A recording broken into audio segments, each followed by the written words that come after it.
Olá pessoal, tudo bem com vocês? Então, eu quero começar essa aula recapitulando com vocês o uso do pronome relativo e alguns casos especiais em relação à concordância verbal englobando esses pronomes, tá? Então, preciso que vocês peguem um marca-texto, lápis, que a gente acompanhe na página 13 e 14 também da apostila. Bom, o que é a função de um pronome? O pronome, a gente tem muitos outros pronomes, os pessoais, demonstrativos, possessivos, né? Mas aqui ele fala dos relativos. Então, relativos vem da ideia de manter uma relação com algum termo anterior. Mas vamos voltar naquele ponto dos pronomes. Os pronomes retomam uma determinada palavra, termo, evitando a sua repetição.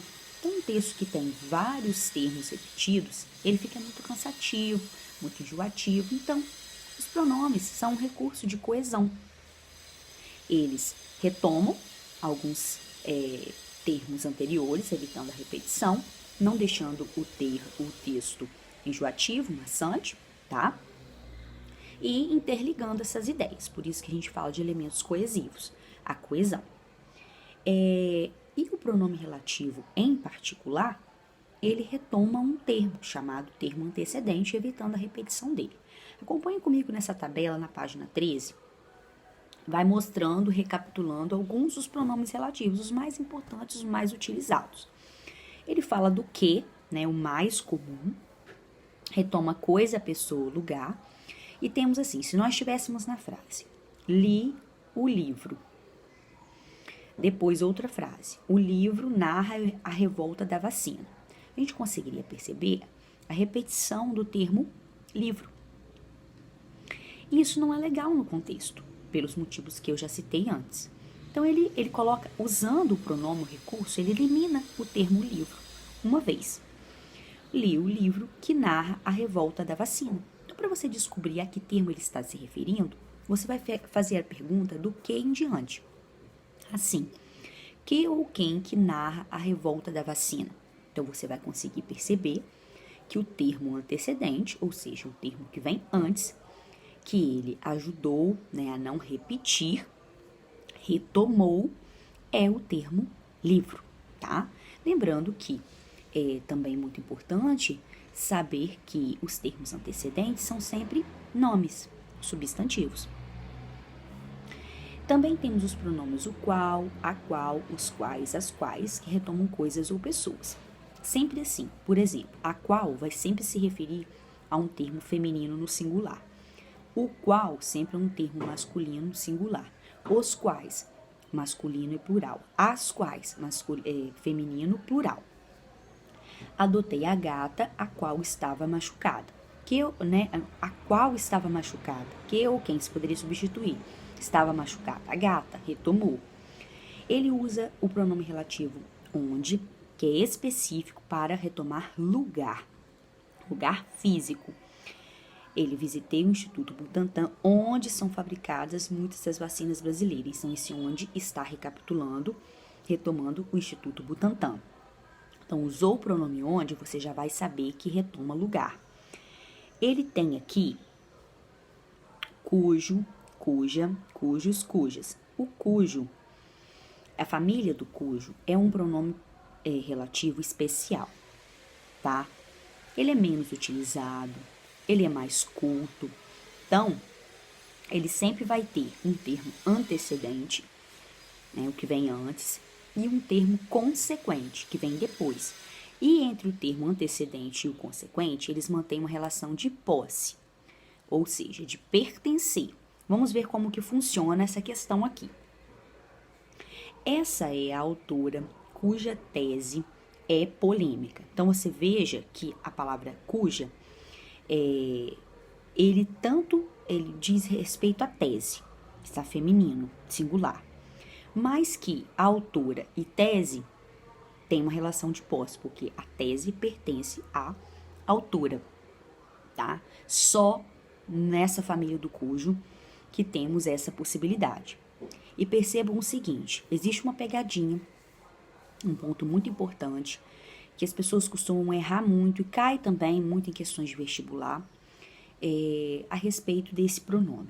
Seria extremamente errado se você encontrasse assim, essa é a autora cuja a tese, ou cujo o, ou cujos os, ou cujas as. Por que não pode ter artigo feminino, masculino, depois do cujo? Porque dentro do pronome cuja já tem o a, que é artigo. Então, você está repetindo uma coisa desnecessária. Então, não podemos, ter esse uso desse artigo após o pronome cujo, em nenhuma de suas flexões, tanto feminino, masculino, plural, singular, tá bom? E temos o quem, que é específico para retomar uma pessoa. Pasteur foi quem desenvolveu a vacina contra a raiva. Então, esse quem está se referindo a Pasteur, tá? E aí ele fala, para uma observação, para identificar se que é pronome relativo, substitua por qual. Por que ele está falando isso? Isso é muito importante, você vai precisar mais à frente, porque existe o que é conjunção integrante também, que você vai estudar logo à frente, dentro das orações subordinadas substantivas. Então, quando ele é conjunção integrante, está relacionado a um verbo. E quando ele é pronome relativo, ele está retomando a um nome. Então, se você consegue substituir por o qual, a qual, nessa família, você vai ter certeza que é, sim, um pronome relativo. E também, um detalhe importante, dentro desse contexto de pronomes relativos, ele cita na página 14, uma borda aqui também, falando sobre a concordância verbal, ou seja, a concordância entre o sujeito, que é de quem eu falo, com o verbo da frase, envolvendo os pronomes que e quem, tá? Como que vai funcionar? Quando o sujeito que, o verbo concorda com o antecedente desse termo. Olha as frases. Foram estes alunos que protegeram a árvore. Você vai perguntar, que ou quem que protegeram a árvore? Alunos. Então, você vai observar que protegeram, está em terceira pessoa do plural. Por quê? Porque ele retoma alunos e alunos está em terceira pessoa do plural. Você pode ir até anotando aí na sua apostila. Então, ele retoma o termo antecedente e concorda o verbo com essa pessoa. Então, você tem aqui igual outro exemplo. Foi este estudante que protegeu a árvore. Que ou quem que protegeu a árvore? Estudante. Agora, estudante está na terceira pessoa do singular. Então, protegeu está também na terceira pessoa do singular. Quando o sujeito é quem, você terá duas possibilidades de concordância.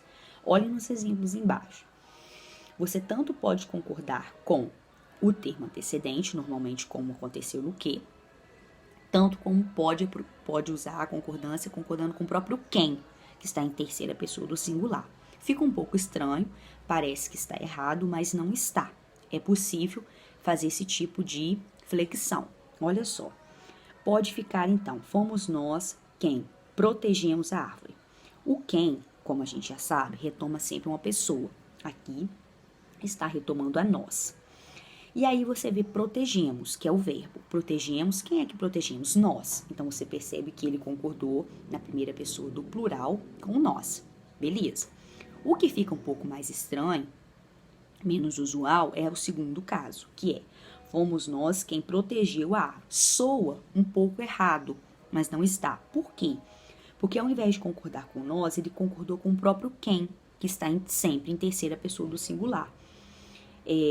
Então, como ele cita aqui embaixo também, você não precisa nem anotar que ele citou também, tá? Então, quando aparece o sujeito com quem, você tem essa possibilidade. Ou concorda com a palavra a quem se refere o pronome, no caso aqui foi o nós, ou com ele mesmo na terceira pessoa do singular, tá? Então, aqui eu termino essa pequena explicação, esclarecimento, que vocês consigam fazer bem as atividades da apostila, tá bom? Beijo pra vocês e até a próxima.